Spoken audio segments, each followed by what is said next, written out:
Gustavo Campana, de 0 a 4. Prohibido amanecer.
¿Qué hay para buscar en la Guardia Vieja, en Laures, en Mafia, en esos tipos que han sido constructores? Porque yo veo que todo el tiempo hay como un potencial en esas partituras que son rescatadas continuamente, y estamos volviendo a trabajar sobre la década del 20, principios de la década del 30, y son cosas hermosísimas que se hicieron sobre la base de la nada, porque estos tipos construyeron sobre la base de la nada, armaron, crearon. Claro. Y bueno, muchas veces eran músicos que con sus recursos, con sus conocimientos y con lo que escucharon, buscaban qué era lo propiamente criollo, lo propiamente de acá, algo que los identificara y que les dé una identidad. Sí. A todo este quilombo de, sí, claro, de culturas. Sí, en el patio del conventillo, una polquita por ahí, una canzoneta por allá.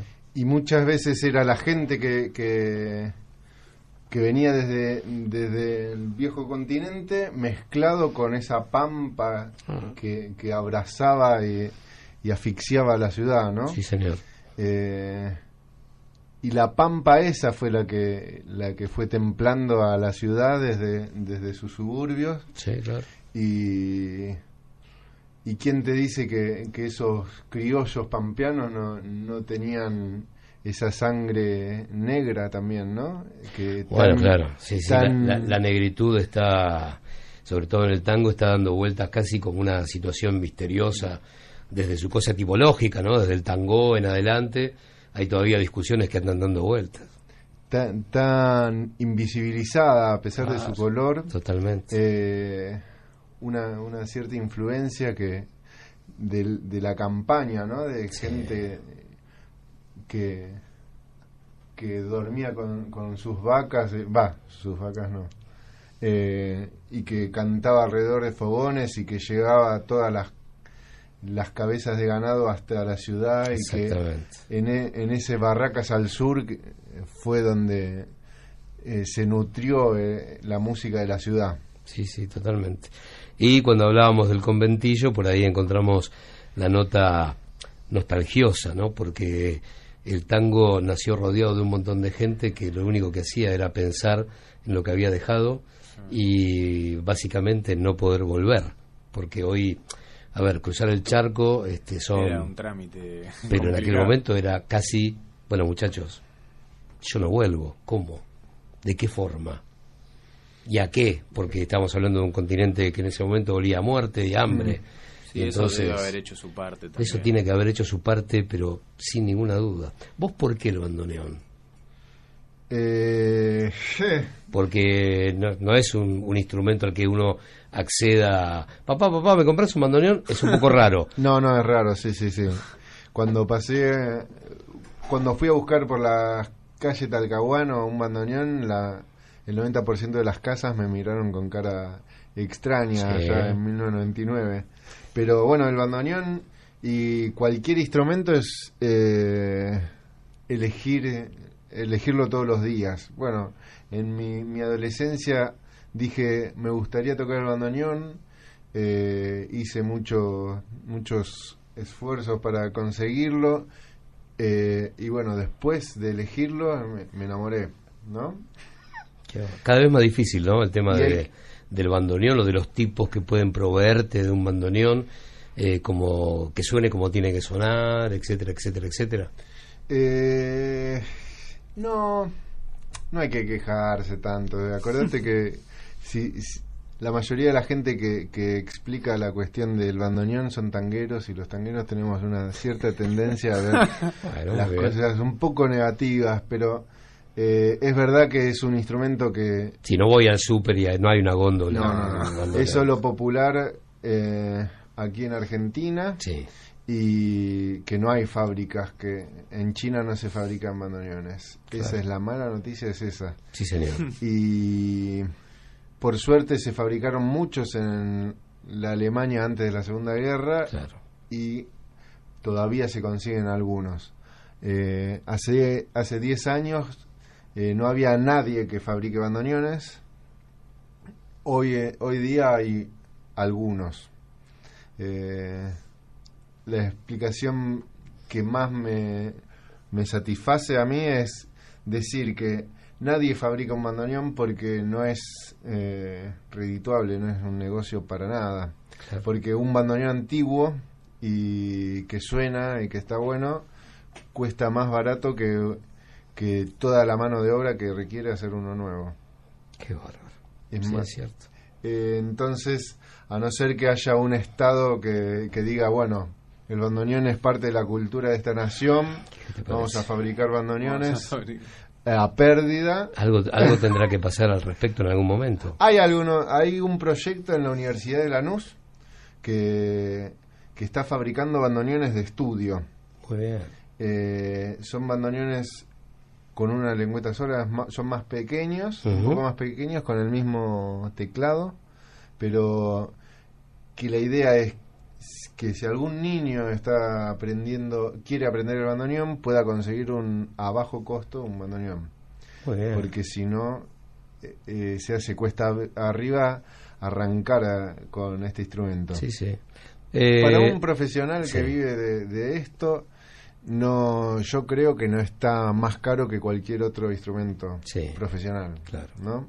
Un oboísta va a Claro. gastar la misma cantidad de plata Bueno, sí. que un bandoneonista. Y un o- pianista ni te Ni explico. hablar. La Ni mala hablar, suerte ni que hablar. tenemos los pianistas. Ni pero hablar. nosotros nos gusta quejarnos un Sí, poco. sí. Bueno, pero afinar el piano ya es un problema. No, el piano, Es y un además problema. el piano es ellos tocan, digamos, a mí siempre les digo, ustedes tocan siempre su instrumento. Exactamente. Y te lo llevas a un lado, le conoces las mañas. Todo. Los pianistas somos como, llegamos Sí. y hay Hola, mucho gusto. Claro, hay ahí un Soy yo el dientudo piano. gigante que Exacto. dice, hola, ¿qué tal? A mí yo sueno mal acá, yo sueno mal. Y muchas veces te das Descubrime, cuenta... porque aparte es descubrime. Claro, descubrime a veces tocando, porque te das Claro. cuenta que te subiste al escenario y decís, uy, este do va para atrás, Sí, este totalmente. o este no me repite bien, este no me responde. Hay un montón de cosas que te vas dando cuenta. Hablando de eso, ¿el bandoneón tiene vida propia? A ver, ¿qué quiero decir con eso? Solía contar Piazzolla que cita, cuando regaló los 3 o 4 bandoneones que tenía Troilo, uno fue a parar a manos de Piazzolla. y que él, por supuesto, en toda su alegría por contar con un bandoneón de Pichuco, lo llevó para tocar en vivo. Él decía que no le respondía, que él entendía, por ahí, por supuesto es una metáfora, pero él dejó de usarlo, no lo pudo usar en vivo, que la cadencia con la que respiraba a lo Troilo no era posible, no se adaptaba a las cosas frenéticas de algunos arreglos de Piazzolla, y cuando él quería abrir y cerraba no iba a la velocidad que iban los que él había domado, ¿no? Esto es así, es una metáfora, es el fuelle se acostumbra a la respiración que vos le ordenás, y cuando pasa a otras manos es como que la cosa cuesta.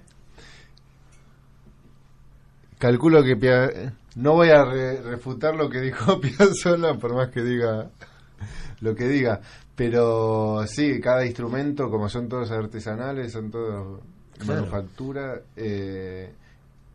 cada instrumento tiene su particularidad, y Troilo eligió el bandoneón que tenía por algo y Piazzolla eligió el bandoneón que tenía por algo. Hay muchas diferencias entre instrumento e instrumento porque salieron de una fábrica, pero había un alemán atrás, limando y buscando, y algunas series son mejores que las otras, algunas tiran el sonido más rápido y otras tienen el sonido un poquito más lento y con otro timbre. Sí, está muy bien, claro. Siempre decimos que depende de lo que diga tu DNI, vos te sumarás a las historias que tiramos sobre la mesa en estas charlas sin tiempo, recordando o descubriendo, y habrá muchos que por un tema generacional estarán descubriendo un montón de cosas con esta charla y se estarán preguntando ¿por qué Alemania? ¿Por qué Alemania bandoneón? Y por ahí la pequeña explicación tiene que ver con que un buen día los alemanes fueron los creadores de armar un instrumento portable que sonara como el armonio de las iglesias para acompañar entierros, para acompañar festejos a través de gente en la calle, y nació como instrumento portable el bandoneón. Y nosotros, vaya uno a saber por qué. Obviamente vino de los barcos, como tantas cosas, sí. Pero nosotros fuimos los que nos abrazamos y lo llevamos a ser la madre de nuestra música popular porteña. Era un saco que nos quedaba bien. Era un saco que nos quedaba bien. Y lo siguieron fabricando los muchachos de allá en Alemania. Yo creo que estaba dentro de alguna política de exportación, porque claro. A Mississippi les tiraron las armónicas por la cabeza. Las armónicas por la cabeza. La Hohner, ahí va, y los acordeones también. Entonces, la fabricación de instrumentos fue una industria más de expansión. Claro. Sí, y nosotros hacemos cultura, ¿no? Qué bárbaro. Y nos llega, y el bandoneón, ¿por qué repercute acá? Porque es un instrumento capaz de expresar lo que tenían ganas de expresar los músicos en aquel tiempo, y hoy día es algo que no, ni hablar, que es muy, muy, muy placentero. Sí, y expresivo. Suelo decir que cierro los ojos cuando escucho un bandoneón, y si ese bandoneón me traslada a cualquiera de las calles de Buenos Aires por las que yo siento simbolizan la historia del tango, bueno, ya está, no hay nada más. Es como la banda de sonido de la vida de cada uno de nosotros, así haya sido nuestra música generacional o nos hayamos criado con nuestro viejo silbándola a nuestro lado, pero está. Ahora, si cerramos los ojos y estamos caminando por esa vereda, bueno, ya está, no hay absolutamente nada más que decir. Claro.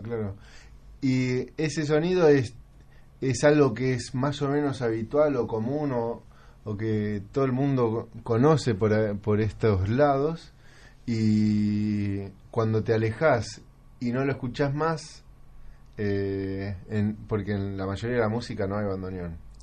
Claro. De repente te aparece ese sonido y decís, esto claro. Esto hace mucho que no lo escucho, el bandoneón. Sí, hago memoria rápidamente y te aparece por ahí en una chacarera santiagueña, pero no más, no es un sonido que tenga, que se haya multiplicado a lo largo y a lo ancho del país. Tiene, y vaya uno a saber por qué, el tema de Santiago, que además ha dado bandoneonistas, y que han qué sé yo, han sumado, como el violín, ¿no? El violín y el bandoneón sumado al bombo santiagueño y a su guitarra como un eje de su cultura. Y los chamamé.